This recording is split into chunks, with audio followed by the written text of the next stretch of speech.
2023년 짧지만 강력한 불황이 다가온다. 올해 안에 전쟁이 끝난다면 어떻게 될까? 2023년 불황은 어떤 모습일까? 인구 감소가 계속된다면 부동산은 어떻게 될까? 해가 바뀌면서 경제에 변화의 조짐이 보이고 있습니다. 우선 기준금리 인상에도 불구하고 시중금리가 안정화 추세를 보이고 있습니다. 그리고 금리가 고점을 쳤다는 인식이 퍼지고 정부가 대대적으로 부동산 규제를 완화하면서 서울 핵심지 대단지에서 급매가 다수 거래되었습니다. 마지막으로는 러시아 우크라이나 전쟁이 조만간 끝날 것이라는 전망이 우세해지고 있습니다. 사실 2022년 중반 이후부터 세계 경제가 이렇게 급격히 냉각될 것을 예측한 전문가들은 거의 없었습니다. 그 이유는 러시아 우크라이나 전쟁이 갑자기 발발하고 중국이 모두의 예상을 뛰어넘는 강력한 제로 코로나 정책을 추진했기 때문입니다. 그런데 올해 들어 상황이 다시금 전환될 조짐을 보이고 있는 것이죠. 오늘은 머니트렌드 2023이라는 책을 통해 작년의 갑작스런 경제 상황을 초래한 조건들이 달라진다면 올해 세계 경제와 한국 경제 환경이 어떻게 변화할 것인지 알아보겠습니다. 첫째, 올해 안에 전쟁이 끝난다면 어떻게 될까?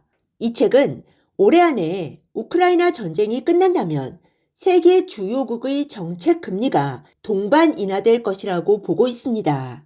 미국 연준이 여전히 매파적인 태도를 보이고 있지만 80년대 초반 이후 연준은 실업률이 5%선을 뚫을 때마다 금리를 인하해 왔다고 합니다.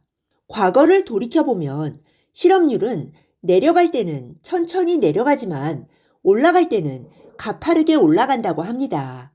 미국의 실업률이 중요한 이유는 그것이 향후 경기와 금리 방향의 신호가 되기 때문인데요. 이번에도 실업률이 5%를 넘으면 연준은 경기 침체를 걱정해 금리를 내리지 않을 수 없을 것입니다. 게다가 작년 하반기에 인플레이션이 9%대에 달한 이유는 우크라이나 전쟁과 중국의 제로 코로나 정책 때문이었습니다. 그런데 중국은 이미 제로 코로나 정책을 포기했고 우크라이나 전쟁까지 종식된다면 연준의 급격한 기준금리 인상 방침을 가져온 두 가지 요인이 다 해소되는 셈입니다. 작년과 올해에 걸쳐 우리는 미국의 기준금리가 한국 경제와 자산시장에 미치는 영향이 얼마나 큰지 생생하게 목격하고 경험했습니다.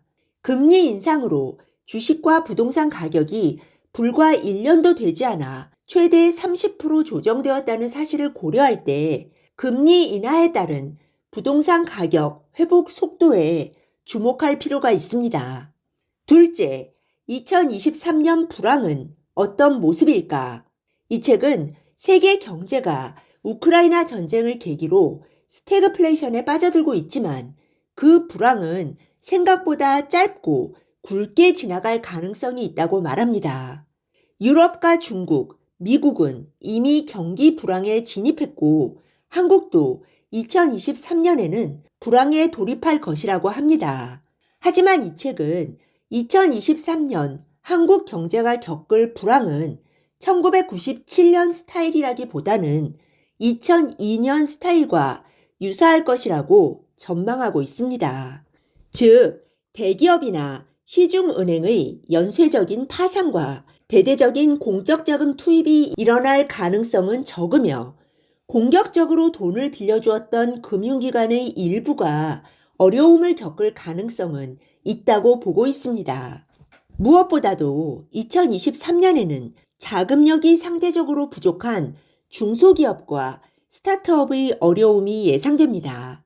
사실 2021년 이후 고용을 이끌어온 주체가 스타트업이었기 때문에 2023년에는 노동시장 여건이 악화될 가능성이 매우 높다고 보고 있습니다. 미국에서는 작년부터 IT 기업들이 정리해고 뉴스가 연일 보도되고 있는데 2023년에는 한국에도 이런 일이 발생할 수 있다는 것입니다. 한국은 법적으로 정리해고가 쉽지 않지만 이미 IT 분야와 전자 반도체 등 주력 수출 분야에서는 고용 축소, 임금 하락 등의 움직임이 나타나고 있습니다. 셋째, 인구 감소가 계속된다면 수도권 부동산은 어떻게 될까? 이제 한국인들은 인구의 절대적인 감소를 정해진 미래로 받아들이고 있습니다.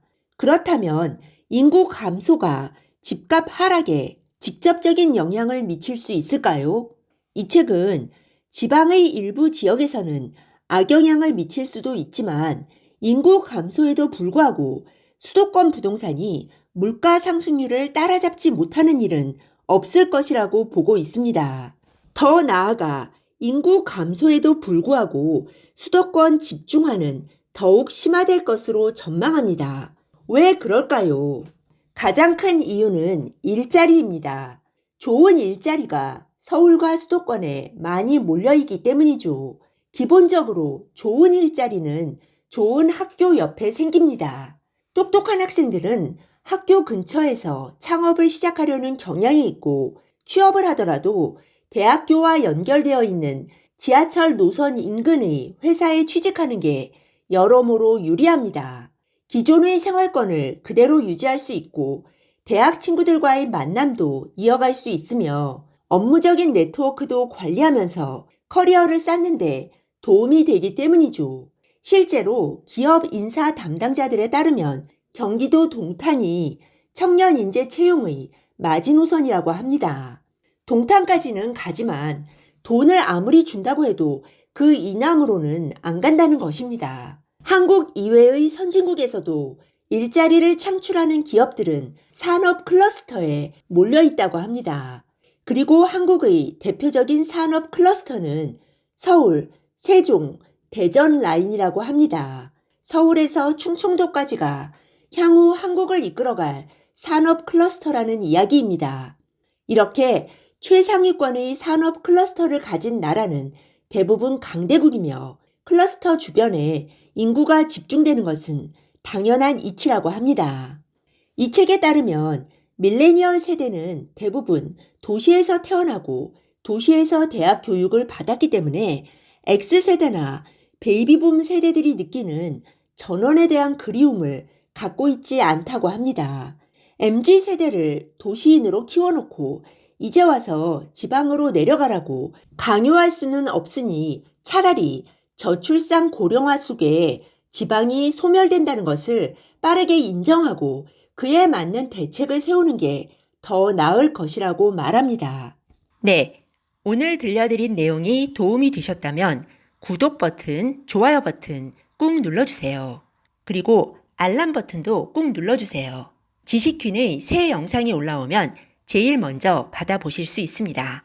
감사합니다. 다음에 또 만나요.